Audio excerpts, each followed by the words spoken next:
Alright, hello everyone. I'm Jaron Vieter. I'm from DDV Tech. We make MistServer, which is a media streaming toolkit. And today I'm going to talk about our load balancing solution. But before I begin, I'm first going to give a quick introduction to load balancing in general. I assume that most people here are already familiar with load balancing, but just in case, load balancing is necessary because servers have limits. And you can't remove those limits. I mean, there's always going to be a limit at some point. And load balancing is a solution that avoids those limits by spreading the load over multiple servers, so that if you're running out of capacity, you just spin up a few more servers, you balance the load over those, and if you need more capacity, you start more servers. Wash, rinse, repeat. Well, it also doubles as an early warning system, because if you can see that you're running out of space on your service, you know that you need to take action. So it serves a bit of two purposes.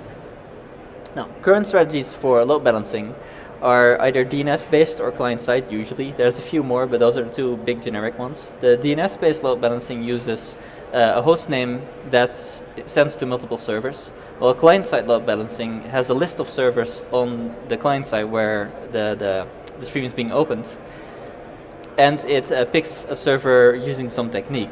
Now, techniques to pick a server, both for DNS and for client-side, there are several techniques to pick from, and that's the second item here.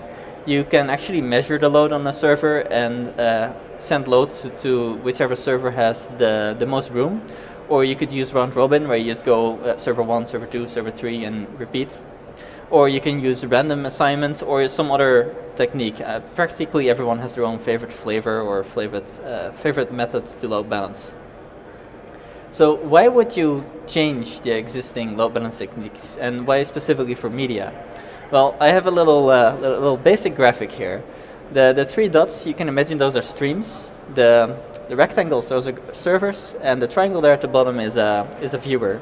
Now, if that viewer wants to watch that first stream over there, usually what happens is this connection gets made. The viewer connects to one server, that one server connects to the one stream, or the other way around, and the viewer gets to watch. Now, this is obviously the most efficient way that you can connect, because it's as direct as you can get, except for possibly leaving the server out completely, which is not an option, of course. But things get a little bit more complicated when you have two clients connecting.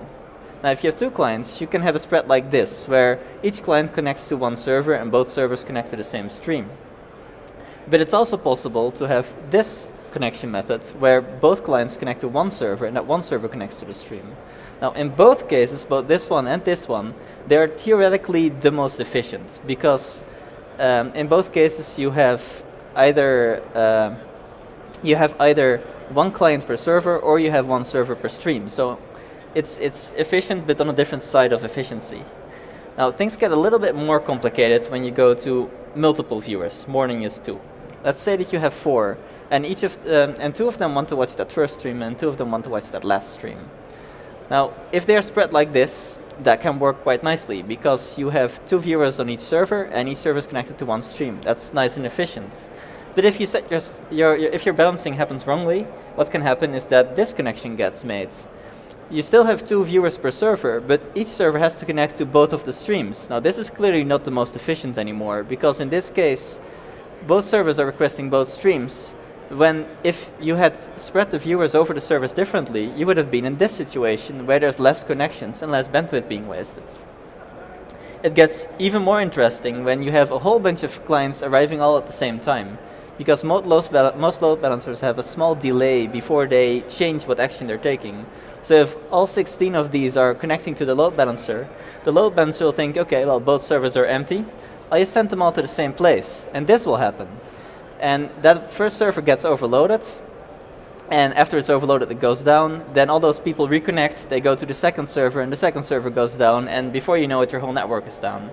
It would be much nicer if the load balancer knew what was going on, that many people were going to be arriving, and instead made this spread, where half of them go to one server and the other half to go to another, and they both connect to the stream. Sure, you have a double connection to the stream, but at least this way your servers are not going down.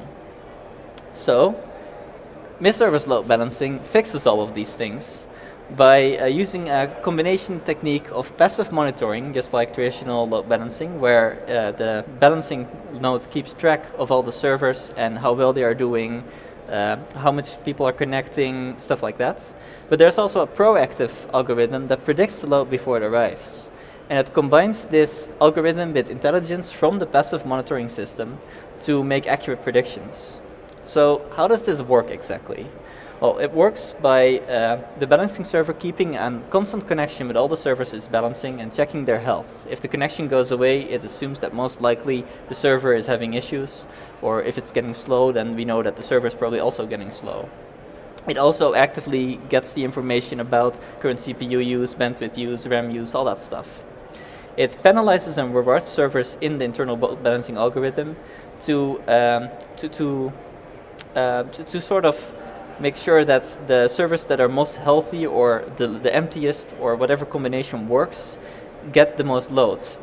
But it uses that current load on the servers to estimate what the load per viewer or per stream is. So if a new viewer comes in or if a new stream starts and something is connecting to there, it can already estimate, okay, well, we have 5 streams now, let's say a fifth of that is probably used for each stream. Or we have 1,000 viewers now, let's say 1,000th of the resources in use is probably used per viewer. And then if, say, 100 people are added, it knows, okay, that's probably 10% more than I'm currently doing. Let's proactively already assume that that load is going to be arriving there soon, because I just send it there. And then that way you get a very accurate prediction of future load. Now, it gradually overrides this prediction with actual measurements to account for errors and people that didn't really connect or that stopped watching, and changing network conditions. Because it's possible that a server that was doing fine, now there's an issue, or maybe some cable someone tripped over. So things can change. So we gradually override the predictions with real measurements, and it sort of balances out. Now, if you want to get more information about all this, there was actually a research paper written on this way back in the middle of 2016. It's posted on our website. If you go to MistServer.org, click documentation, and then the research paper Q2 2016, you can read all about it. We also compare it with a state-of-the-art load balancing algorithm that has been published. And we do all kinds of cool tests and comparisons, so you can use that to get more details, because this explanation was obviously a little bit on the short side to keep it accessible. You can also ask us, we're MistServer/DDVTech, our booth is over there if you're here. You can ask us to try the beta version, because this is not public yet, because we're still in testing stages. It is being used in production by many of our customers, but we'd like to get a bit more feedback before we publish it for everyone. So you can ask us to be in there. Or you can, of course, contact us. You send an email to our generic info address, and you can get more details.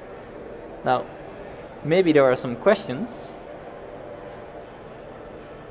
It looks like probably not. Well, if someone wants to ask questions later, I'll always I'll be here, and later on I'll be at the booth. And if that's all, then that was it.